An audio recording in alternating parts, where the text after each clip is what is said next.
Okay, so I've been wanting to post this here for a while now, and I keep starting and stopping because honestly, every time I try to put this into words, my chest gets tight all over again. But I think I'm finally ready. And yeah, this is going to be a long one, so grab whatever you're drinking and get comfortable. My name's James, 35 years old, single dad, and up until about 8 months ago, I genuinely believed that the hardest chapter of my life was already behind me. Spoiler, it wasn't. Let me set the scene for you guys first because context matters a lot here. 6 years ago, my then wife Sarah walked out on me and our daughter Lily, who was barely 6 months old at the time. No big blowout fight, no dramatic airport scene, no nothing. Just a Tuesday morning where she sat across from me at our kitchen table, the one we'd picked out together at some garage sale, the one with that weird scratch on the left corner that we always said we'd fix and never did. And she told me she needed to fully commit to her path. That was the phrase she used. Her path. Like Lily and I were detours. I'm not going to sugarcoat it. That gutted me in ways I didn't even know a person could be gutted. I was holding Lily in my arms when Sarah said it, and I remember just staring at the scratch on that table corner, unable to look Sarah in the eyes because I knew if I did, I'd either beg or break down completely. And I wasn't going to do either in front of my daughter, even if she was too young to understand. Sarah left that same afternoon, 2 suitcases, her laptop bag, and the confidence of a woman who had already decided the math didn't add up in her favor. She didn't even cry. That part messed me up for years, the fact that she didn't cry. What followed that was, no joke, the hardest stretch of my life. I was 29 years old, working as a financial auditor for a mid-size firm, and suddenly I was doing everything solo. Bath time, doctor appointments, daycare runs at 6:30 in the morning in the dead of winter. Lily screaming in her car seat while I scraped ice off the windshield with a library card because I couldn't find the scraper. Yeah, that kind of hard. But here's the thing about being thrown into the deep end with a baby and no lifeguard. You either figure out how to swim or you don't. And I chose to swim, not gracefully, not even efficiently at first. But I swam. Lily became my whole world in a way I couldn't have predicted. She's got these big brown eyes that look like they're always about to ask you the most important question of your life, and this little habit of pressing her forehead against mine when she wants to tell me a secret, like we're 2 people sharing a walkie-talkie channel that nobody else has access to. She's funny and sharp and weirdly obsessed with maps, like actual paper maps, which I still don't fully understand. By the time she turned 4, she could point out 7 states on the atlas we kept on the coffee table. That's my kid. I threw myself into work too. Got promoted twice in 3 years. Started building something real, something stable. Not because I was trying to prove anything to Sarah, or at least that's what I told myself, but because Lily deserved a dad who had his life together. She deserved a foundation. And then somewhere along the way, I started living again. Really living. Not just surviving the week and collapsing on Fridays. I met Amanda about 2 years before the day I'm about to tell you about. We were introduced through mutual friends at a dinner party, the kind where the host cooks 3 different dishes and then apologizes for all of them. Amanda laughed at the same things I laughed at. She was calm in this grounded, unshowy way that felt like a warm room on a cold day. She had auburn hair that she always wore pulled back on one side with whatever pen was closest, and this collection of mismatched mugs that she said told the story of every place she'd ever lived. I thought that was one of the most charming things I'd ever heard. She was patient with Lily.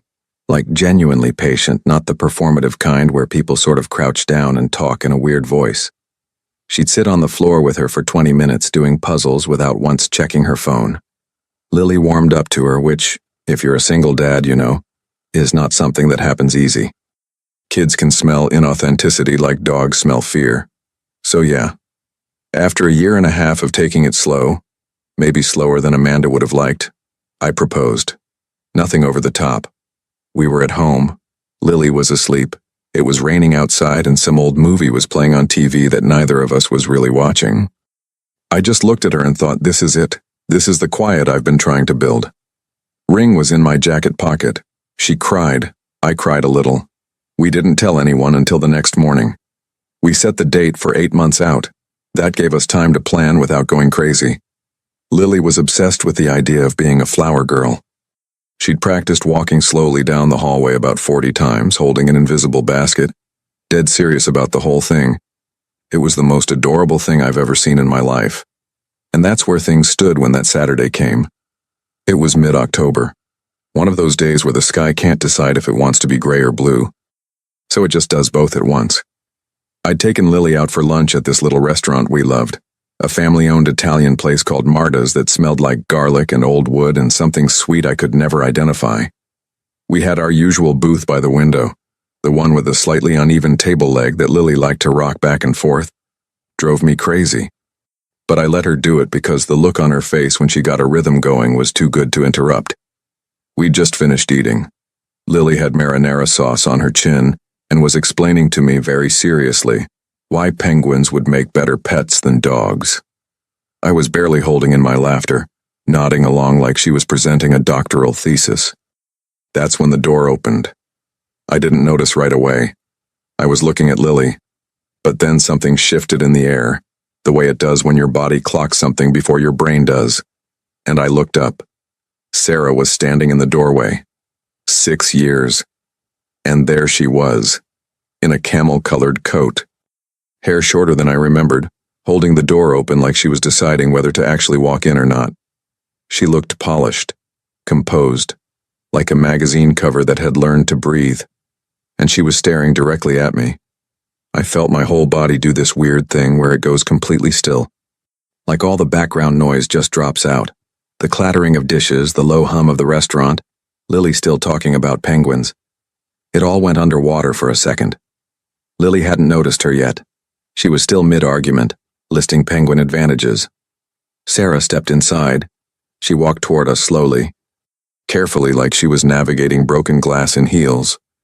And when she got close enough that I could see the expression on her face clearly, that's when I realized. She looked devastated. Not sad, not nostalgic. Devastated.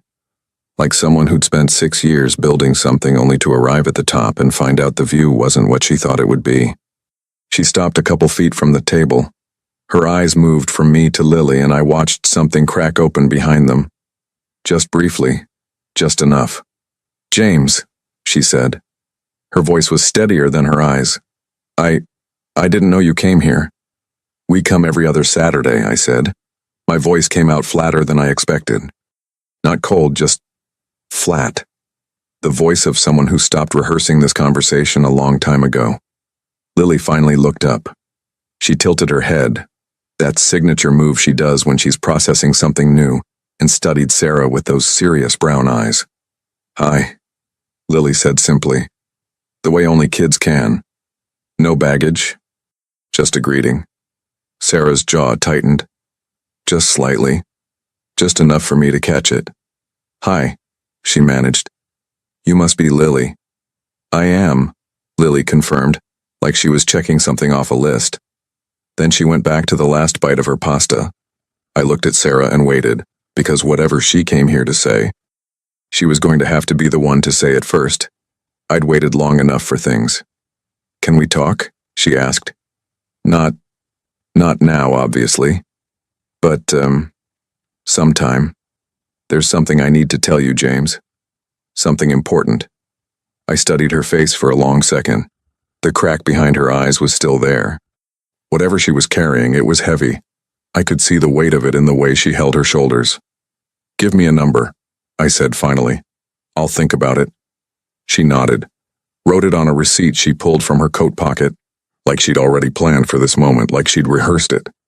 She slid it across the table without touching my hand and took a step back. "Thank you," she said. Then she looked at Lily one more time, and I swear I saw her eyes go glassy before she turned around and walked out. Lily rocked the table leg once, thoughtfully. "Daddy," she said, "do you know that lady?" I picked up the receipt, stared at the number on it. "Yeah, baby," I said. "I used to." That night, after Lily was in bed and the apartment was quiet except for the sound of the rain coming back, I sat on the couch with my phone in my hand for a long time. Amanda was on her way over. She was bringing dessert and we were supposed to talk about venue deposits, and she'd found a florist she loved, and I had a list of questions for the caterer sitting on the kitchen counter. I looked at the receipt, I looked at Amanda's last text. On my way, found the best cannoli place BTW, and then back at the receipt. Something felt off. Not in a dramatic, bells-ringing kind of way. In a quiet, subtle, wrong note in a familiar song kind of way. I couldn't put my finger on it yet. But the feeling sat in my chest all evening like a stone that hadn't decided where to settle. And honestly, looking back now, that feeling was trying to tell me everything. Okay, so where I left off, Amanda had just texted me she was on her way. I had Sarah's number on a receipt sitting on the coffee table. And that weird, uneasy feeling was just kind of hovering over everything like smoke you can't quite locate the source of. Amanda arrived about 20 minutes later. She came in the way she always did, knocked twice, then opened the door herself because I'd given her a key 3 months into us getting serious. She was wearing that olive green jacket she loved, the one with the oversized lapels that she'd bought at a thrift store, and had dry cleaned so many times it had basically become a completely different garment. She had a white pastry box in one hand, and her tote bag on her shoulder, and she was slightly out of breath, like she'd been walking fast. Okay, so the cannoli place was a little farther than Google said, she announced, setting the box on the counter. But I promise it was worth it. The guy behind the counter had been making them since 1987, and he looked at me like I was personally responsible for the decline of Western civilization when I asked if they had chocolate chip. I laughed. I actually laughed, which surprised me a little given the weight I'd been carrying since the restaurant. Did you get chocolate chip? I asked. Obviously, she said. 3 of them. She kissed me on the cheek and dropped her bag on the chair by the door. Her chair, we'd started calling it, the one that had basically become her unofficial territory. And then she looked at me with that quiet attentiveness she had. The kind that didn't demand anything, just noticed. You okay? She asked. Just like that. No dramatics. Just a simple, direct question from someone who knew how to read a room. Yeah, I said. Long day. Lily kept me on my toes. That wasn't technically a lie, but it also wasn't the whole truth. And I knew it. And some part of me felt that gap even as the words left my mouth. I didn't tell her about Sarah. Not that night. I told myself I needed to process it first, that there was nothing concrete to report yet, that I didn't even know if I was going to call the number. We sat on the couch, We ate cannoli. We went through the venue stuff, deposit amounts, availability dates, a backup option Amanda had found in case our first choice fell through. She'd made a little color-coded spreadsheet, which was so quintessentially her that it made me smile. She caught me smiling at it and gave me a look. Don't make fun of my spreadsheet, James. I would never make fun of your spreadsheet. You're smiling at it. I'm smiling because of it. That's different. She rolled her eyes, but she was grinning, and for a while everything felt normal, warm even, like the evening I'd planned. But the receipt was still on the coffee table, face down where I'd left it, and every now and then my eyes would drift to it just for a half second before I pulled them back. Amanda left around 10:30.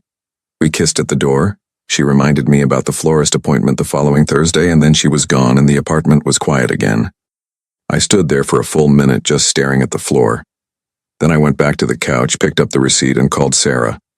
She picked up on the second ring, which told me she'd been waiting. James. Her voice had a kind of careful steadiness to it, like someone walking across a frozen lake and testing every step. You said there was something you needed to tell me, I said. So talk. A pause. A long one. Not over the phone, she said. Can we meet? Tomorrow, if you can. Somewhere public. I just think it needs to be face to face. I rubbed the back of my neck. Every instinct I had was telling me to say no. To protect the life I'd built. To not open a door that had been closed for 6 years. But that feeling from earlier, that wrong note, that displaced stone in my chest, was louder than my instincts. There's a coffee place on Mercer, I said. 11 o'clock. I'll be there, she said, and then, he said. And, quietly, almost like she didn't want to say it but couldn't stop herself. Thank you, James, really. I didn't respond to that. I just hung up. Sleep was not my friend that night.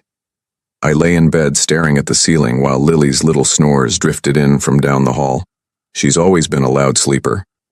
This kid, it's genuinely impressive. And my brain just would not shut off. I kept replaying the look on Sarah's face in that restaurant doorway, the crack behind her eyes, the way she'd looked at Lily like she was seeing something she'd lost and only just realized it. Part of me felt something like pity. A small part, buried deep. The rest of me felt guarded in the way you feel guarded around a place where you once got badly hurt. You don't hate it exactly. You just don't trust it anymore. Morning came eventually the way mornings do, indifferent to whether you slept or not. I dropped Lily off at her weekend play date. She was going to her friend Maya's house. And she'd been talking about it for 3 days straight like it was a world summit. And I drove to Mercer Street with both hands on the wheel and the radio off. The coffee place was small and a little crowded for a Sunday morning, the way those neighborhood spots always are. It smelled like espresso and warm wood, and someone nearby had ordered something with cinnamon. I got there 5 minutes early, picked a table near the window. Old habit, I always like to see the door. And waited. Sarah walked in at exactly 11.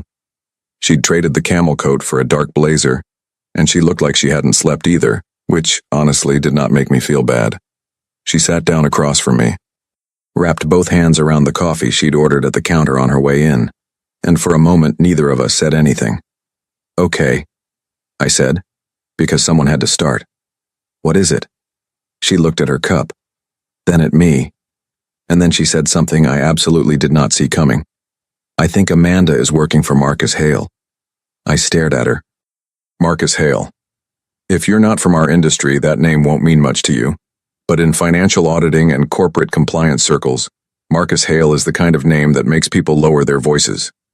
He ran a mid-size investment group that had been under quiet scrutiny for about 2 years. Nothing public yet. Nothing proven.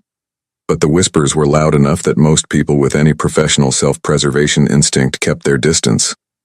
And he'd been trying to acquire the firm I worked for.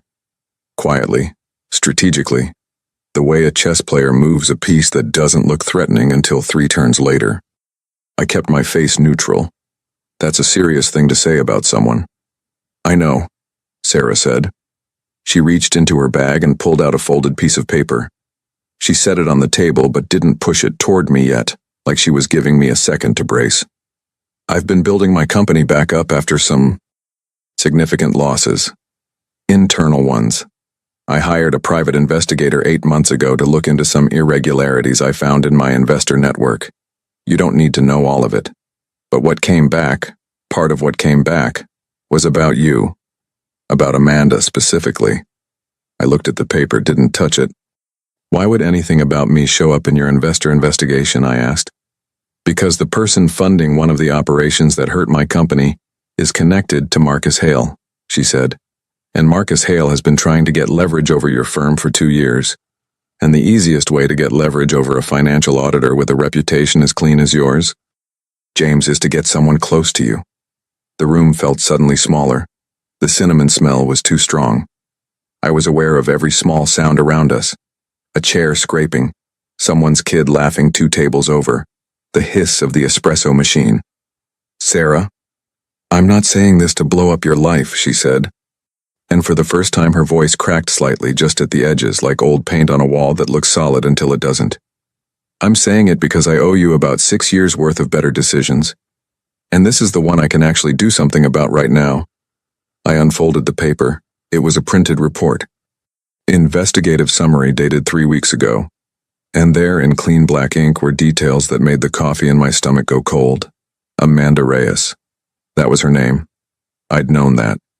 What I hadn't known, what nobody had told me, what 2 years of Sunday mornings and floor puzzles and cannoli runs had never revealed, was that Amanda Reyes had worked as a contracted consultant for a company called Strident Advisory Group 18 months before we met.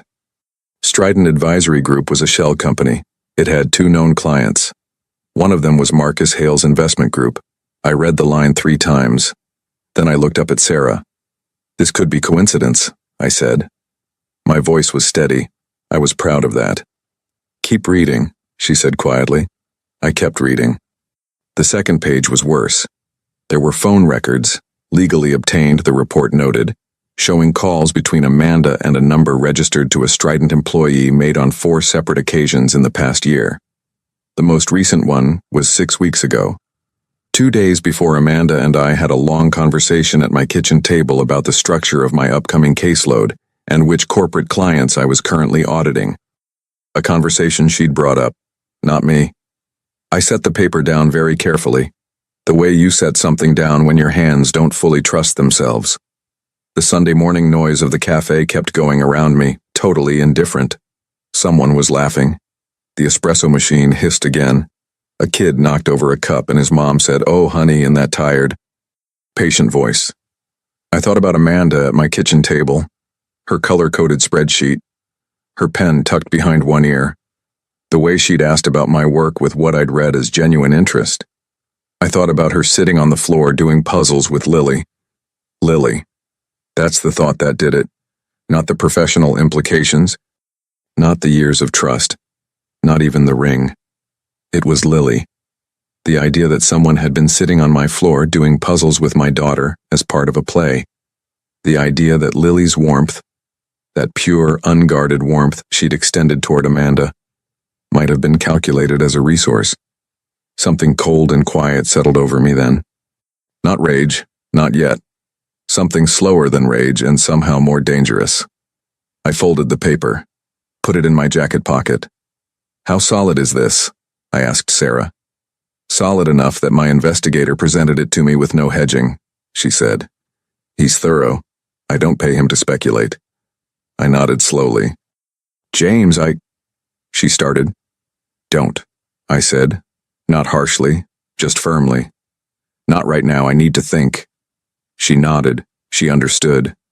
Or at least she had the sense not to push. I left some cash on the table for the coffee I hadn't finished, and I stood up and I walked out into the October air, which had turned sharp and cold while I'd been inside. The kind of cold that gets into your collar and doesn't let go. I sat in my car for about 15 minutes without starting the engine. Lily was at Maya's until 3. I had 4 hours. And somewhere in my city, Amanda was probably getting ready to come see me that evening with dessert or flowers or some small thoughtful thing. Because that was her thing. Small thoughtful things. Completely unaware that I now had a piece of paper in my jacket pocket that had quietly changed every single thing. I pulled out my phone. I didn't call Amanda. I didn't call anyone. I opened my work contacts and found the name of a colleague. A guy named Derek who specialized in exactly the kind of corporate compliance work that intersected with what I'd just read. Someone I trusted. Someone careful. I stared at his name for a long time. Then I typed, "Need to talk. Not over text. Can you meet today?" He responded in 4 minutes. "Everything okay?" I looked out through the windshield at the empty Sunday street. "Not really," I wrote back. "But it will be." I still don't fully know why I wrote that last part. Maybe it was hope. Maybe it was stubbornness. Maybe it was the same thing that kept me going at 6:30 in the morning with a library card and a screaming baby in a car seat. Whatever it was, I meant it. Derek Holloway is the kind of guy who looks like he was born wearing a button-down shirt. Even on a Sunday. Even when you call him with no notice and ask him to meet you at a sports bar because it's the only place you can think of where nobody's going to pay attention to 2 guys talking in a corner booth. He showed up 20 minutes after I texted him, ordered a club soda without looking at the menu, and sat across from me with this expression that I can only describe as professionally calm. The face of a man who has spent 15 years in compliance work and has learned that panic is just expensive confusion wearing a costume. I laid it all out for him. The report, the phone records, the strident connection. Marcus Hale, all of it. I talked for probably 12 minutes straight without him interrupting once, which is something I've always respected about Derek. He listens the way a good doctor listens, like every word is a symptom and he's building the full picture before he says anything. When I finished, he picked up his club soda, took a slow sip and set it back down with the careful precision of a man who was choosing his next words the same way. "How long have you and Amanda been together?" he asked. 2 years, I said. "Engaged 4 months ago." He nodded like he was filing that away. "And the conversation she initiated about your caseload, the one 6 weeks ago. Do you remember specifically what she asked?" I did remember. That was the uncomfortable part. I remembered it clearly because at the time I'd thought it was sweet. the way she seemed genuinely curious about my work. She'd asked about a particular audit I was running for a mid-sized logistics company called Trentfield Group. She'd asked how long it typically took to finalize a report like that, whether the findings went directly to the client or through a third-party review board first. I'd told her everything because why wouldn't I? She was my fiancée. She was going to be Lily's stepmother. There was no version of that conversation where I thought twice about it. Trentfield Group, Derek said. When I told him, his jaw tightened slightly. Just slightly, but I caught it. You know them? I asked. I know of them, he said.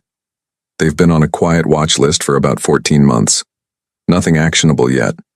But there's been some internal flagging around their investor disclosures. If your audit came back clean, it would essentially give them a green light to move forward with a pretty significant capital raise. He paused. And if Marcus Hale's group is one of the silent investors behind that raise. He didn't finish the sentence. He didn't need to. I sat back in the booth. The bar around us was doing its Sunday thing, a football pregame on the screens. A couple of guys at the counter nursing beers, someone's kid eating fries at a high top while his dad watched the TV. Normal Sunday. Completely normal Sunday, happening about 6 feet away from a conversation that was quietly dismantling everything I thought I knew about the last 2 years of my life. So what you're telling me, I said slowly, is that if she fed information about my timeline and process to someone connected to Hale, they could have used that to prep Trentfield's people, to make sure nothing surfaced that shouldn't. That's one possibility, Derek said carefully. I'm not drawing conclusions from a printed report and a phone log. But yeah, that's one possibility. And the other possibility? The other possibility is that it's coincidence and your ex-wife is trying to blow up your engagement for personal reasons. He looked at me steadily. You know her better than I do. Which one feels true? I thought about Sarah's face across the coffee shop table. The exhaustion in it. The crack in her voice when she'd said she owed me better decisions. I thought about the fact that she hadn't tried to make this about her at all, hadn't used it as an opportunity to push herself back into the picture, hadn't cried or grabbed my hand or done any of the things a person does when they're performing sincerity rather than actually being sincere. I don't think she's lying, I said. Derek nodded. Then we need to be smart about how you handle this. Because if you confront Amanda directly, and she is connected to Hale's network, you tip them off, and whatever they're building disappears overnight. These people are not amateurs, James. They don't leave loose ends. So what do I do? I asked. I'm supposed to see her tonight. You act normal, he said. And the simplicity of those 3 words landed on me like a bag of wet sand. You go about your evening exactly as planned. You don't ask anything unusual. You don't look at her differently. You give her no reason to think anything has changed. He paused. Can you do that? I thought about Amanda walking into my apartment with that pastry box, her olive green jacket, the color-coded spreadsheet, the way she sat on the floor with Lily. I don't know, I said honestly. You have to, he said. Not unkindly, just factually. Because the only way to know how deep this goes, and to make sure it actually lands on the right people, is to let it play out a little longer under controlled conditions. He leaned forward slightly. I have a contact at the Financial Crimes Division, not a friend but a professional relationship. Someone who would take a report like this seriously if it came packaged correctly. But I need a couple of days to make the right calls, and I need you not to blow the lid off this before I do. I stared at my untouched drink. 2 days. I had to look Amanda in the eyes for 2 days knowing what I knew and act like the world was still the same shape it was yesterday morning. Okay, I said. The word felt like lifting something heavy. 2 days. Derek reached across the table and put his hand briefly on my shoulder. Not a hug. Not a speech, just contact. The kind that says I've got you without making a production of it. And then he straightened up and said, I'll reach out by Tuesday morning.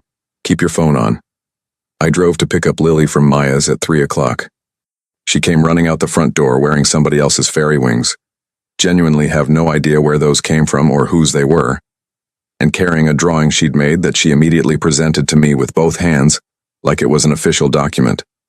It's us, she announced. That's you, that's me, and that's our house, and that's the moon because I like the moon. I crouched down to look at it properly, crayon people with enormous round heads and stick arms, a lopsided rectangle with a triangle on top, a yellow circle in the corner with lines radiating out of it, that I was pretty sure was meant to be the moon but looked a little like a surprised sun. "This is the best thing I've ever seen," I said, and I meant it in a way that went way beyond the drawing. She beamed at me, yanked off the fairy wings, and handed them to Maya's mom at the door like she was checking out of a hotel.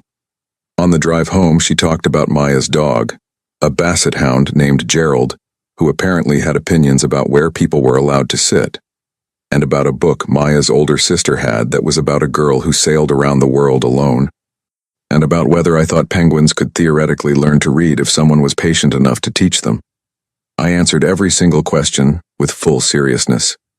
I gave the penguin literacy debate the intellectual respect it deserved, and underneath all of it, sitting quiet and still in the back of my mind like something submerged just below the surface, was everything I now knew. Amanda arrived at 6:45. She brought Thai food this time in those white containers stacked in a brown bag, and she set it all out on the counter with the focused efficiency she brought to everything practical. And she was telling me about a conversation she'd had with the florist that afternoon. Apparently the florist had very strong opinions about peonies. And I stood across the kitchen island from her, and I watched her hands move as she talked, and I thought, look at that. Look at how easy it is. Look at how natural. And I hated that thought. I hated it because I didn't know yet which version of Amanda I was watching. The real one, or the performed one. And not knowing was its own specific kind of torture. The kind that makes you question every memory you have. Rewind conversations you thought you understood. Re-examine moments that felt safe and real and decide you can't trust your own read on any of it. We ate dinner. We talked about the wedding. She showed me pictures of floral arrangements on her phone, tilting the screen toward me, and I leaned in and looked and said the right things, and I did not once let my eyes go cold or my voice go flat or my hands tighten. I was performing too, I realized. We were both at the table performing. The difference was I knew it and I didn't know if she did. After dinner, Lily came out of her room in her pajamas to say goodnight to Amanda. She walked straight into Amanda's arms the way she always did. This complete and unconditional kid trust. And Amanda held her and said goodnight and kissed the top of her head. And that image, Lily's small face pressed into Amanda's shoulder, completely unguarded, completely safe in what she believed was real. That image lodged somewhere in my ribcage like a splinter and stayed there. I put Lily to bed. Sat on the edge of her mattress while she told me one more thing about Gerald the basset hound. Tucked the blanket around her the way she liked, folded corner first, pressed my forehead to hers. "Love you, Bug," I said. "Love you, Daddy," she said, already half asleep. I stood in the doorway of her room for a moment in the dark, listening to her breathing settle. Then I went back to the living room. Amanda was on the couch, her shoes off, scrolling through something on her phone with her feet tucked under her. Completely at home, completely comfortable. And I sat down next to her and I put my arm around her and I stared at the television we turned on as background noise and I stayed exactly, deliberately, exhaustingly normal. She fell asleep on my shoulder around 9:30. I could feel the specific weight of her, the way her head felt against me. The slow rhythm of her breathing. 2 years of that exact weight. 2 years of thinking it was one of the safest feelings I knew. I did not sleep. Monday was a workday which was, in a dark way, a mercy. Having somewhere to be, something specific to focus on, a reason to move through the hours with purpose. I went through my caseload with a fine-tooth focus that my coworkers probably read as dedication. What it actually was the only thing keeping me from coming apart at the seams. Tuesday morning, Derek called at 9:07. "My contact wants to meet," he said. No greeting, no preamble. "This afternoon, if you can. And James," a brief pause. "He said to bring the original report." I had it in my bag already. I'd had it in my bag since Sunday. "Where?" I asked. He gave me an address. A government building downtown. Official, quiet, the kind of place that does its most important work without announcing it. I looked at my office door. Closed. The Trentfield audit file was on my desk, exactly where I'd left it. Untouched. Waiting. "I'll be there," I said. I hung up. Sat for a second. Then I opened my desk drawer and took out the photo I kept there. Lily at the beach last summer, squinting into the sun, one hand shielding her eyes, and the other holding a shell she'd found that she'd been absolutely convinced was treasure. I looked at that photo for about 10 seconds, then I closed the drawer, picked up my bag, and went to go do what needed to be done. The government building Derek sent me to was one of those places that doesn't announce itself. No big sign out front, no imposing columns, nothing that says important things happen here. Just a gray mid-rise on a downtown block sandwiched between a sandwich shop and a parking garage, with a small bronze placard by the door that listed 3 different agency names in a font so modest it was practically apologizing for existing. The kind of building that's designed to be forgettable on purpose. I pushed through the glass door at 2:47 in the afternoon, wearing the same jacket I'd had on Sunday when Sarah slid that report across the coffee shop table. The original document was in a manila folder inside my bag. I'd read it so many times by that point that I could have recited sections of it from memory, but I kept the physical copy close anyway, the way you keep a hand on something solid when the ground doesn't feel entirely trustworthy. Derek was already in the lobby. He was standing near the security desk talking to a man I'd never met, and when I walked in, he turned and gave me one of those small nods that communicates an entire paragraph in a single gesture. "You're here. Good. Stay steady." The man next to him was named Robert Caldwell, mid-50s, gray at the temples, wearing a suit that was well made but not showy. The suit of a man who needed to be taken seriously in rooms where flashy things got dismissed. He had the handshake of someone who'd given tens of thousands of handshakes and still treated each one like it mattered, which I respected instinctively. "Mr. Caldwell is with the Financial Crimes Unit," Derek said by way of introduction. "He's been tracking Hale's network for about 18 months. Caldwell looked at me with the kind of careful, measuring attention that didn't feel invasive, just thorough. Like a doctor assessing a new patient, not unkind, just professional. "Derek tells me you've come into some information," he said. "Why don't we find somewhere to sit?" We went up to the 4th floor, into a conference room that had exactly the furniture you'd expect. A rectangular table, 6 chairs, a whiteboard with faint ghost marks from previous sessions that nobody had fully erased. A window with frosted glass that let in flat afternoon light without revealing anything about the street below. Water in a plastic pitcher at the center of the table that nobody touched. I laid the report on the table. Caldwell put on a pair of reading glasses and went through it methodically, page by page, without rushing. Derek sat to my left and said nothing. I sat across from Caldwell and tried to keep my breathing even, which was harder than it sounds because the longer I watched him read, the more real all of it became. Up until that moment, some small part of me had been holding on to the possibility that this was all explainable. That there was a version of events where the phone records were coincidental, and the strident connection was a nothing, and Sarah was, after all, just a woman trying to reclaim something she'd thrown away. Watching Caldwell's face as he read, the way he paused at certain lines, the way his finger hovered over the phone log section without touching the page, that small possibility got very quiet. He finished the last page, took his glasses off, folded them with a precise, unhurried movement. "Miss Reyes," he said, "how long has she had access to your home?" "About 18 months, I said. "She has a key. She's around most evenings and weekends." He nodded slowly. "And she's aware of your current caseload structure?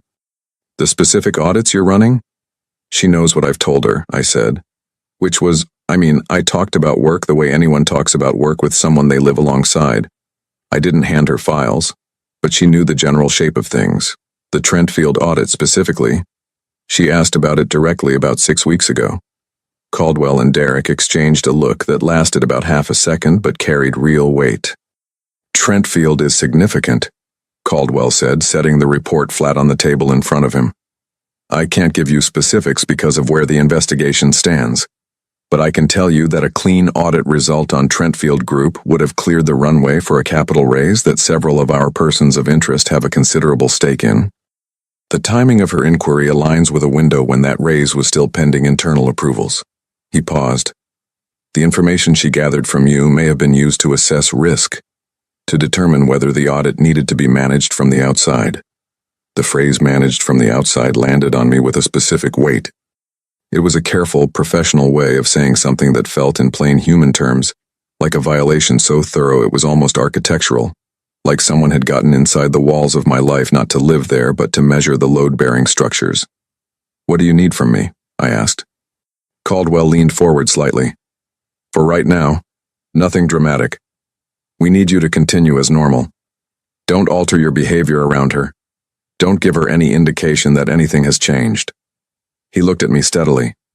"I know that's not easy to hear. I've been doing it since Sunday," I said. Something shifted in his expression. Not sympathy exactly. More like recognition. The recognition of a man who'd asked other people to do difficult, necessary things and understood the cost of it. "We're going to want to document any further conversations she initiates about your work," he said. "Nothing covert on your end that creates legal complications. Just accurate recall, written down as close to the conversation as possible. Dates, times, her exact words as best you can reproduce them." He slid a business card across the table. "Anything you log, you send to that email, it comes directly to me." I picked up the card. Plain white, just his name and contact.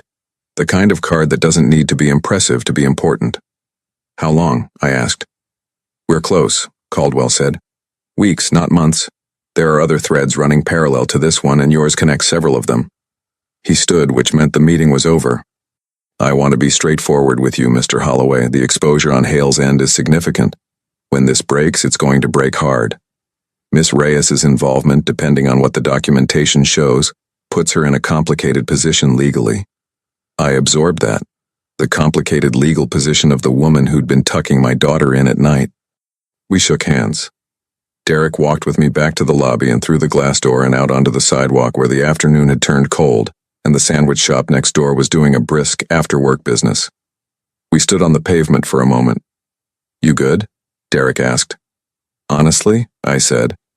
"No, but I know what I'm doing now, which is better than this morning." He clapped me once on the shoulder and that was that. No long speech, no reassurance monologue. Just a man who understood that sometimes the best thing you can give someone is the acknowledgement that the situation is hard and the confidence that they can handle it anyway. I drove home. Made dinner for Lily. Pasta, her default request. The kid would eat pasta every night of her life if I let her. We sat at the table and she told me about something her teacher had said about rivers and I listened to every word and responded to every word and felt, the entire time, like I was watching myself from a slight distance, like there were two James Holloways operating simultaneously. One who was completely present with his daughter in their kitchen, and one who was quietly carrying something heavy in a room just behind his eyes that nobody else had access to. Amanda texted at 8. "Long day, staying in tonight. Miss you. Talk tomorrow?" I stared at the text for a long moment. "Of course," I typed back. "Get some rest." I hit send and then I put my phone face down on the counter and finished washing the dishes. The next 10 days were the strangest of my life. I want to try to describe what it's actually like to know something that changes everything and not be able to act on it yet. Because I don't think it's something you can fully understand unless you've lived it. It's not like the movies where the person who knows the secret walks around looking dramatically tortured and suspicious. It's quieter and stranger than that. It's making coffee in the morning and thinking, she doesn't know I know. It's sitting next to her on the couch and having a normal conversation about completely normal things, and being aware, in some constant background way, of the gap between the surface of that conversation and what's running underneath it. It's exhausting in a way that doesn't show on the outside, like running a second engine that nobody can hear but you can feel burning fuel the whole time. I sent Caldwell 3 documented conversation summaries over those 10 days. 2 were minor. Amanda asking casually about my work schedule the following week. Amanda mentioning she'd run into someone at her gym who apparently worked in corporate finance. The third one was different. It was a Thursday evening. We were in my kitchen, Amanda was making tea, and she said, in that completely natural conversational way she had, that she'd been thinking about what would happen with my workload after the wedding. Whether I'd consider taking on a partner. Someone to share the bigger accounts with. She said she'd actually met someone through a friend who was looking for exactly that kind of arrangement. Someone experienced. Someone she thought I'd really get along with. She said his name was Paul Greer. I didn't react. I said something non-committal about keeping my options open. I poured myself a glass of water and changed the subject to the wedding venue, and she moved with the subject change easily, naturally, like water finding a new level. That night after she left, I sat at my kitchen table and typed up the entire exchange word for word and sent it to Caldwell. 40 seconds later, my phone buzzed with a response that was 3 words long. Paul Greer. Good. That was it. No explanation. But the tone of those 3 words, if you can call 2 words and a name a tone, told me enough. Paul Greer was a name Caldwell already knew. Paul Greer was a thread that had just been handed to him gift-wrapped. I thought about Amanda making tea in my kitchen. The comfortable way she moved around the space, knowing where everything was, reaching for the right cabinet without looking. 2 years of that. 2 years of her learning the layout of my home, my routines, my daughter's habits, my professional life, my vulnerabilities. I wasn't angry yet. Not the hot kind. What I felt was colder than anger and more patient, like something that had decided it could wait because it knew exactly what it was waiting for. The following Tuesday, Caldwell called. Not texted, called, which told me something had shifted. We're moving this week, he said. I need you to do one thing. What is it? I asked. The Trentfield audit, he said. I need you to finalize and submit it. Accurate, complete, exactly as your findings stand. Don't soften anything. Don't adjust anything. Submit it through your firm's standard process and CC your compliance director as you normally would. That's it? I asked. That's it, he said. The report itself is the last piece. When it goes in, it closes the loop on the financial side of what we're building. Whatever Hales people were expecting that audit to say, they're about to find out it doesn't say that. I understood. The audit was the trap. Or rather, it was the door the trap closed around. Whatever they'd been building their plans on, whatever comfortable assumptions had been fed upward through the chain from Amanda's kitchen conversations to Strident to Hales Investment Group, was about to meet the actual, unmanipulated truth of what my work had found. I submitted the audit the following morning at 9:42. Standard process. Everything exactly as it should be.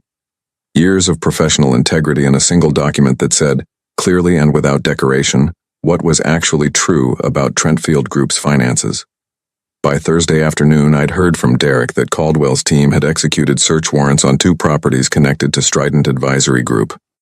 By Friday morning, Marcus Hale's name was in the news. Not front page, not yet. But it was there, in the business section, in careful journalistic language that said under federal investigation and alleged financial misconduct and several associates named in related proceedings. I read it on my phone at my kitchen table while Lily ate cereal across from me and asked whether I thought caterpillars dreamed while they were in their cocoons. I think they probably do, I said. I think they dream about flying. She considered this very seriously and decided she agreed. My phone buzzed. Amanda. Have you seen the news? This Hale thing? Isn't that connected to some of your industry people? I set the phone down without responding. There would be time for that conversation. But not yet. Not this morning. This morning I was sitting at my kitchen table with my daughter who was thinking about dreaming caterpillars, and the October light was coming through the window at a low angle and catching the dust in the air and turning it briefly, almost accidentally, gold. I let myself have that for exactly the length of 1 cup of coffee. Then I picked up my phone and called Derek. Derek picked up on the first ring, which told me he'd been waiting for my call. You saw the news, he said. Not a question. I saw it, I said. How big is this going to get? I heard him exhale slowly on the other end. The kind of exhale that precedes information you need to hear sitting down. I was already sitting, but I gripped the edge of the kitchen table anyway. An instinct my body made before my brain caught up. Bigger than the business section, he said. Caldwell's team moved on 4 locations yesterday. Hale's primary office, 2 properties tied to Strident, and a private residence in Connecticut registered to a shell company that traces back to one of Hale's senior associates. A pause. They found documentation, James, physical and digital. Transaction records, communication logs, internal memos that outline exactly what the network was doing and who was doing it. I looked across the table at Lily, who had finished her cereal and was now drawing something on the back of a napkin with a marker she'd produced from somewhere. I still have no idea where she keeps finding markers. It's like she grows them, completely absorbed, completely unbothered, the pure, uncomplicated focus of a 6-year-old doing exactly what she wants to do. "And Amanda?" I asked. I kept my voice low and level. Another pause. Slightly longer this time. "Her name is in the documentation," Derek said. "Specifically in an internal communication from Strident dated about 14 months ago. She's referenced as a," he seemed to be choosing the word carefully, "a placed asset. Those are their words, not mine. A placed asset." I repeated that phrase in my head once and then deliberately set it aside because if I let myself sit with it in that moment, I wouldn't be able to finish the conversation. And I needed to finish the conversation. "Does she know the warrants were executed?" I asked. "If she's been in contact with anyone at Strident, yes," he said. "If she's been dark on that side, maybe not yet. But she will know by end of day. These things travel fast through those networks, faster than news, faster than anything official." I thought about her text from 40 minutes ago. "Have you seen the news? This Hale thing? Isn't that connected to some of your industry people? Casual, conversational, the text of someone either genuinely uninformed or extraordinarily composed." "Caldwell is going to want to talk to you again," Derek continued. "Probably today. He'll call you directly, just when he does, be available." "I will be," I said. I hung up, sat for a moment with the phone in my hand. Then I looked at Lily. "Bug," I said. "How do you feel about going to Grandma Carol's today?" She looked up from her napkin drawing with immediate and transparent delight. My mother, Carol, lived 40 minutes away and kept a pantry stocked with the specific brand of cookies Lily liked, and a backyard with a tire swing that Lily treated as a personal amusement park. The question of how she felt about going there was essentially rhetorical. "Yes, please," she said, with a formality that made me want to laugh even in the middle of everything.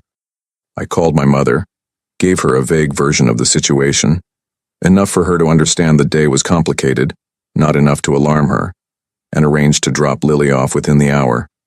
My mother is a woman who has navigated 63 years of life with a practical grace that I've spent my whole adulthood trying to replicate. And she asked exactly 2 questions, neither of which was intrusive, and then said, "Bring her whenever you're ready. I'll make pancakes." I packed Lily's bag on autopilot. Change of clothes, her current favorite book about a girl explorer who mapped uncharted islands, the small stuffed rabbit named Gerald II, named after Maya's basset hound. In case you were wondering, the naming logic of a 6-year-old is its own ecosystem, and her water bottle with the stickers on it. On the drive to my mother's, Lily talked about the island book, about how the girl in it made maps of places nobody had been before and gave all the islands names that meant something personal to her. Lily thought that was a very good system. She told me she would name an island after Gerald II if she ever found one. I told her that sounded exactly right. I dropped her at my mother's front door. She sprinted up the porch steps without looking back, which is the highest possible endorsement. And my mother met her at the door and looked over her head at me with quiet, steady eyes. "You okay?" she asked. "Getting there," I said. She nodded once. That was enough. I love my mother. Caldwell called at 11:13 while I was sitting in my car outside a coffee shop I hadn't gone into. Just parked, engine off, staring at nothing in particular. "Mr. Holloway," he said, "I'd like to loop you in on where we stand. Are you somewhere you can talk freely?" "Yes," I said. "The documentation recovered in yesterday's searches includes several internal Strident communications that reference Miss Reyes by name and by her operational role," he said. "She was recruited approximately 20 months ago through a contact in her prior professional network. The arrangement was financial. She was compensated, not coerced. I want to be clear about that distinction because it's relevant to how she's classified legally." A brief pause. "The compensation was routed through a consulting invoice structure, which means there's a paper trail that is frankly not in her favor." I closed my eyes for a second. 20 months ago. We'd been together 2 months by then. Just 2 months in, still at the stage where everything feels new and tentative and full of potential. The stage where you're still learning each other's coffee orders and you haven't yet had your first real disagreement about anything. She was recruited 2 months into our relationship, which meant that from almost the very beginning, there had been a second conversation happening underneath ours that I was never part of. "What happens now?" I asked. "She'll be contacted for an interview," he said. "Voluntary at first. How she responds to that will determine the next steps. In the meantime, I'd strongly recommend that you not initiate any contact with her today. Let things develop on the official side before you have that personal conversation." "Understood," I said. "One more thing," Caldwell said, and his voice shifted slightly. Not warmer exactly, but less official, less. More human. "The audit you submitted, it's clean, thorough, and it directly contradicts several representations that Hale's group made to prospective investors. Your work is part of what makes this case solid. I want you to know that." I didn't know what to say to that, so I just said, "Thank you." He hung up. I sat in the car for another few minutes. Then Amanda called. I stared at her name on my screen for 4 full rings. On the 5th, I answered. "Hey," I said, steady, calm. The performance. One last time. "James." Her voice was different. Not dramatically different, not shaking or cracking, but the specific quality of ease that always characterized how she talked to me. That warm, unhurried confidence was fractionally off. Like a note that's almost in tune, but not quite. "Have you been following the Hale story today? It's getting bigger." "I've seen some of it," I said. "It's wild," she said. "Apparently, they're saying his whole network is under investigation. People connected to Strident, that consulting group. A beat. That name mean anything to you?" And there it was. The question underneath the question, casual as anything, delivered in the same tone she'd used to ask me what I wanted for dinner, but carrying inside it the actual things she needed to know, whether I'd connected the dots, whether I knew, whether she was exposed on my end. I had spent 11 days performing. 11 days of normal voice and steady eyes and unchanged behavior. And in that moment, holding the phone in a parked car outside a coffee shop I'd never gone into, I made a decision. I was done performing. "Amanda," I said, "I know about Strident." Silence. The specific quality of it told me more than words would have. It wasn't the silence of confusion or surprise. It was the silence of someone whose careful structure has just made a sound it shouldn't make. "What do you mean?" she said. Still controlled, still trying. "I mean, I know you worked for them," I said. "I know when you were recruited. I know about Paul Greer. I know about the Trentfield conversations." My voice stayed even, which surprised me even as it came out of me. "I know all of it." Another silence. Longer this time. When she spoke again, the ease was completely gone. What was underneath it was something I hadn't heard from her before. Something stripped down and undecorated and, in its own way, almost more real than anything she'd said to me in 2 years. "James, I need you to understand that it wasn't personal. You were never supposed to." "Don't," I said, quietly. "Please don't tell me it wasn't personal. You were in my house. You were with my daughter." The mention of Lily landed. I could hear it land even through the phone. A small, sharp intake of breath that she couldn't fully control.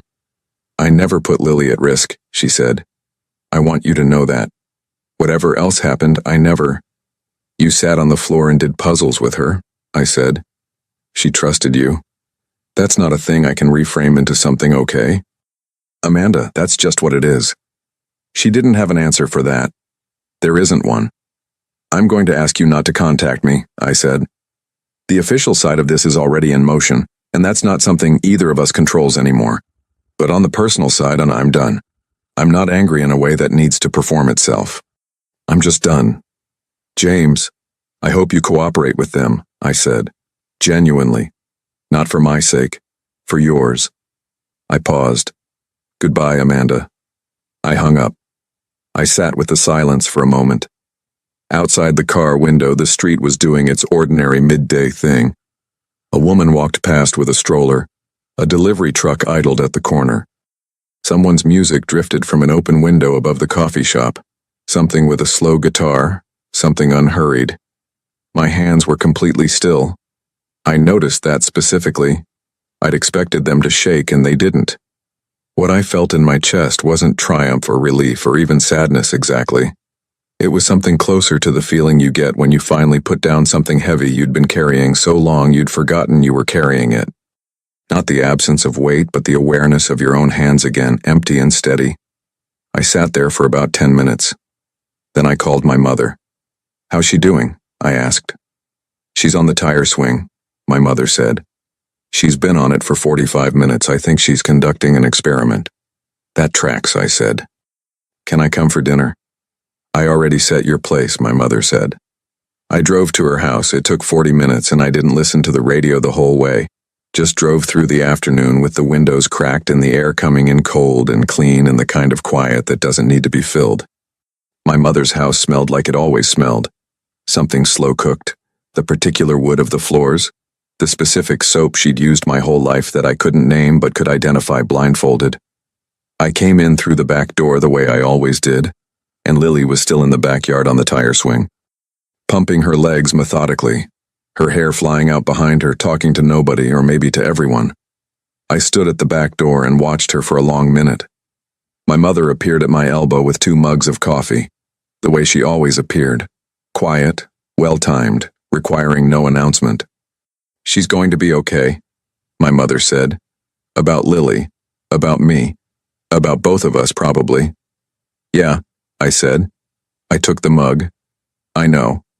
We stood there together watching Lily spin herself in slow circles on the tire swing, her face tilted up toward the sky with her eyes closed and the most uncomplicated expression of contentment I had ever seen on another human being. The October light was doing that low golden thing it does in the late afternoon, the kind that makes everything look like it was worth the trouble of getting to. I held the coffee with both hands and let it warm them. The weeks that followed moved the way things move after a storm. Not fast, not dramatic. Just steady and inevitable, like water finding its level after everything that displaced it has finally settled. Marcus Hale's name made the front page 11 days after the initial business section mention. Not a small front page either. The kind with a photo and a headline in a font size that means the editors decided this was the story of the week. The investigation had expanded significantly. What started as financial misconduct allegations had opened into a broader pattern of corporate fraud, investor manipulation, and what the article carefully described as a systematic network of placed operatives within target organizations, that last phrase. I read it standing at my kitchen counter with my first coffee of the morning, and I had to put the mug down for a second. Placed operatives within target organizations. Me. My firm. My kitchen table. My life. I'd known it intellectually since the coffee shop with Sarah, since the conference room with Caldwell, since 11 days of performing normalcy while carrying that knowledge like a stone in my chest. But seeing it in print, in that flat, factual newspaper language that doesn't editorialize, that just states, did something different. It made it real in the final way that things become real, the way a diagnosis becomes real when the doctor writes it down, the way a loss becomes real when you see the empty chair. I folded the paper, finished my coffee, got Lily ready for school. That's the thing nobody tells you about the aftermath of something like this. Life doesn't pause to let you process it. The garbage still needs to go out. The permission slip for Lily's field trip still needs a signature. The grocery run still needs to happen because you're out of the specific pasta she likes and she will absolutely notice. The ordinary machinery of existence keeps running regardless of what's happened to the person operating it. And in a strange way, that's not a bad thing. The ordinary machinery saved me during those weeks. It gave me something to do with my hands. Amanda was formally interviewed by Caldwell's team 10 days after I ended the call with her. I know this because Caldwell kept me minimally but appropriately informed. Enough to know what was happening, not so much that it pulled me into the legal proceedings in ways that weren't my role. She cooperated. That's the word Caldwell used when he called me briefly to give me the update. She cooperated. He said it without additional color, just the fact, but I understood what it meant. It meant she'd made the choice I'd told her to make, whether she did it for her own sake or out of something else. I couldn't know and honestly stopped trying to figure out. Her cooperation meant that the documentation against Hale's network became significantly more detailed on several fronts, including the specific mechanics of how operatives were placed, briefed, and compensated, including the names of other individuals and other organizations who had been similarly targeted, including Paul Greer, whose last name I now knew was an alias. His actual name appeared in 3 separate strident internal documents as a senior recruiter responsible for identifying and placing exactly the kind of long-term relational operatives that Amanda had been. Paul Greer, it turned out, had been doing this for 9 years across 4 different cities. 9 years of inserting people into the lives of useful strangers and managing them like chess pieces. When that detail appeared in the expanded reporting, I sat with it for a while. 9 years. Entire relationships, not just mine. Others too, built on a foundation that was never what it appeared to be. The scale of it was something I couldn't fully absorb all at once, so I absorbed it in pieces, the way you eat something that's too big for one bite. Hale himself, I learned through a combination of news coverage and what Derek shared with me, did not cooperate. He hired 3 lawyers and issued a statement through them that used the word baseless 4 times in 2 paragraphs, which told me everything I needed to know about his strategy. He was going to fight it. That was his right. It was also based on everything Caldwell had built. Going to be spectacularly unsuccessful. By the time the full indictment came down, 41 days after that Sunday morning in the coffee shop with Sarah, Marcus Hale was facing charges on 7 counts: fraud, conspiracy, obstruction. His investment group's assets were frozen pending proceedings. The 2 strident properties that had been searched were seized. The Connecticut residence registered to the shell company was photographed by 3 news outlets within hours of the asset freeze becoming public. And those photographs, a large, deliberately understated house on a quiet road, the kind of house that tries very hard to look like it isn't expensive, circulated widely. The kind of circulation that strips a person of the specific armor that money and obscurity provide. The kind that means every professional contact, every social connection, every person who'd ever shaken Marcus Hale's hand at an industry event now had a reason to publicly distance themselves, and was doing exactly that with remarkable speed. I watched all of this from a deliberate distance. Not because I didn't care about the outcome, I cared deeply and specifically in the way you care about justice when it's been personal, but because I understood intuitively that the outcome wasn't mine to orchestrate. I'd done my part. I'd submitted the audit. I'd logged the conversations. I'd given Caldwell what he needed. The rest of it belonged to the official process, and I trusted that process in a way I might not have before all of this, because I'd watched it work from the inside. My part was done. What I had left to figure out was everything else. It was a Saturday in late November, about 6 weeks after I'd told Amanda goodbye, when I finally called Sarah. Not because of the investigation. That chapter was essentially closed. I called her because I'd been thinking about something she'd said in the coffee shop. I owe you about 6 years' worth of better decisions. And this is the one I can actually do something about right now. And I'd been turning it over in my mind the way you turn over something you found, and aren't sure yet whether to keep. She picked up after 2 rings. James, she said. The same careful steadiness as before, but something looser underneath it now. Like a person who has been braced for a long time and is slowly remembering how to stand without bracing. I wanted to say thank you, I said. Properly. Not the way I did in the coffee shop when I was still processing everything. Properly. A beat of silence. You don't owe me thanks, she said. I owed you the information. That's different. Maybe, I said. But you brought it to me anyway. You could have left it alone. It wasn't your problem anymore, technically. It was always my problem, she said quietly. Just not in the way I was willing to admit for a long time. I leaned back in my chair. The apartment was quiet. Lily was at my mother's for the afternoon. Another tire swing session. Another experiment in progress. The November light was coming through the window in that thin, pale way it does when the year is getting old. The kind of light that doesn't pretend to be warm but has its own honesty to it. How are you doing? I asked. With your company?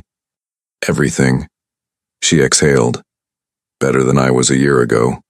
Slower than I'd like, but better. A small pause. I made a lot of choices that were good for the business and bad for everything else. I'm trying to relearn the balance. It's a process. Yeah, I said. I know something about processes. She laughed at that. A real laugh, short and genuine, the kind that surprises the person laughing. I hadn't heard her laugh in 6 years, and it was both completely unfamiliar and somehow not. "How's Lily?" she asked. And the way she asked it, careful, almost tentative, like she was approaching something she didn't have the right to approach directly but couldn't quite stay away from, told me more about where she actually was than anything else she could have said. "She's good," I said. "She's really good, Sarah. She's funny and sharp, and she's been teaching herself to read maps." I paused. "She asks about you sometimes. Not constantly, but sometimes." Silence on the other end. A longer one. "She does?" Sarah's voice had changed registers, just slightly. The thing underneath the careful steadiness was audible now, close to the surface. "She does," I said. "She's 6. She doesn't have the framework for the complicated version of things yet. She just knows she has a mom somewhere who she doesn't see. And she's curious about that in the way she's curious about everything. James, She started and then stopped. And I could hear her collecting herself in the silence. "I don't expect anything. I want to be clear about that. I'm not calling in a favor or trying to walk back into something I don't have the right to anymore. I needed you to know that I know what I gave up, and that I know it every single day." I looked at the thin November light on the floor. Here's the honest truth about where I was in that moment. The truth I want to be accurate about. Because this is the part where it's easy to oversimplify in either direction. I wasn't ready to fold Sarah back into our lives like nothing had happened. 6 years of single parenting, 6 years of 6:30 mornings and library card ice scraping, and Lily's first word and first steps and first day of school. All of it done without her. That doesn't dissolve because someone did a good thing when it counted. It doesn't work that way, and pretending it does would be dishonest to what I'd actually lived through. But I also wasn't the version of me who needed to hold the door closed forever to protect myself. That version of me had done his job. He'd kept Lily safe and built something real and made it through the storm. He didn't need to keep standing guard against a threat that had already passed. What I was, in that moment, was a man who was tired of carrying things that didn't need to be carried anymore. "I'm not going to make any promises," I said. "About what this is or what it becomes, that's not something I can do right now." "I know," she said. "But Lily deserves to know her mother," I said.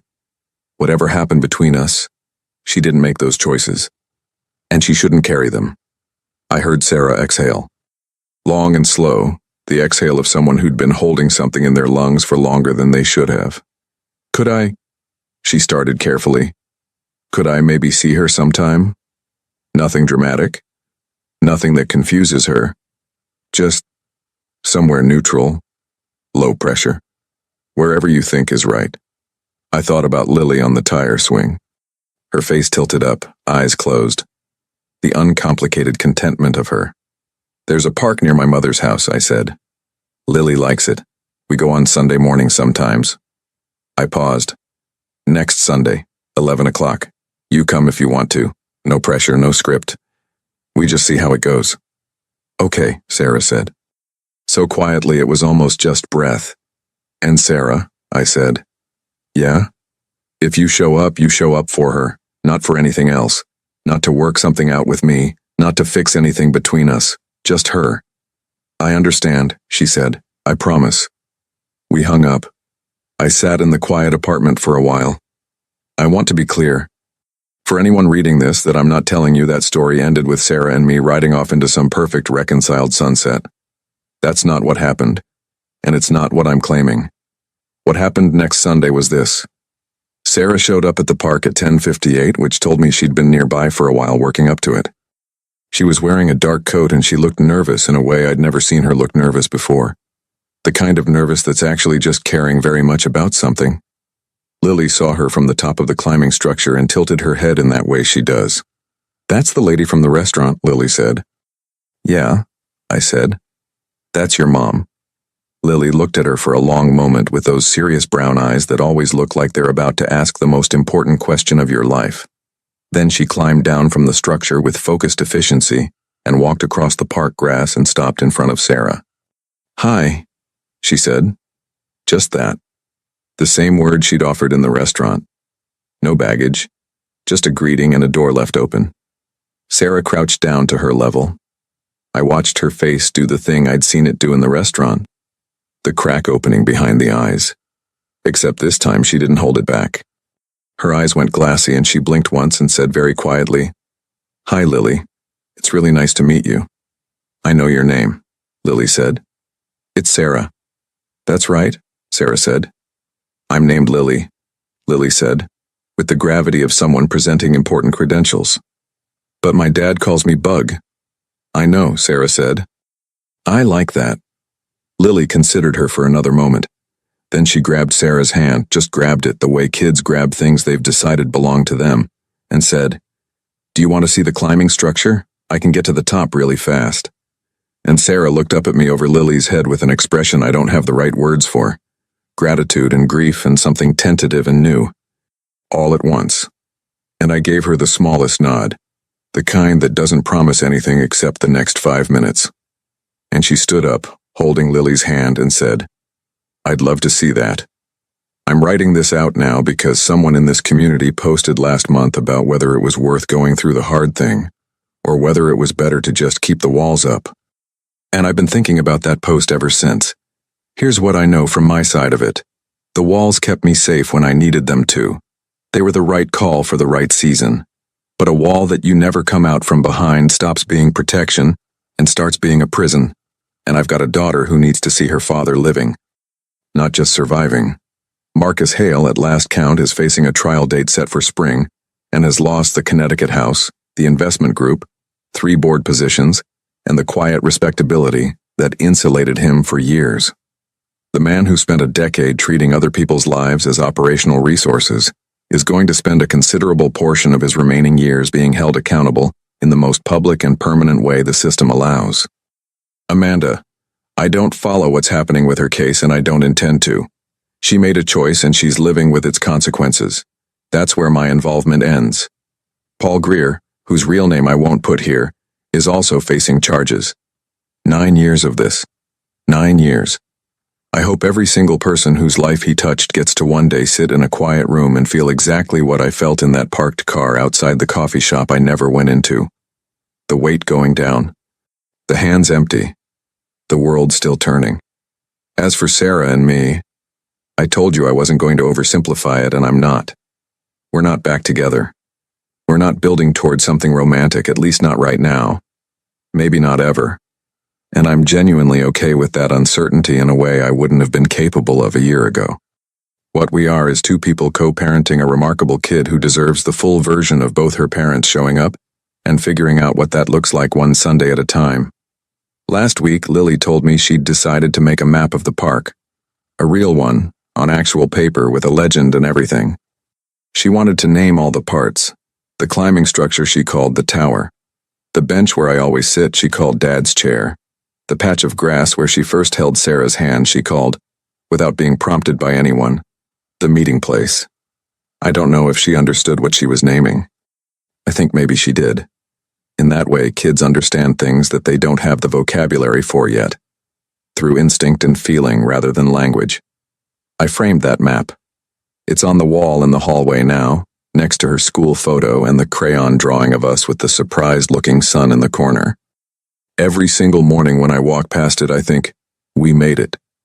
Not perfectly, not without cost, not without the kind of damage that leaves marks. But we made it. And that's enough. That's more than enough. That's everything.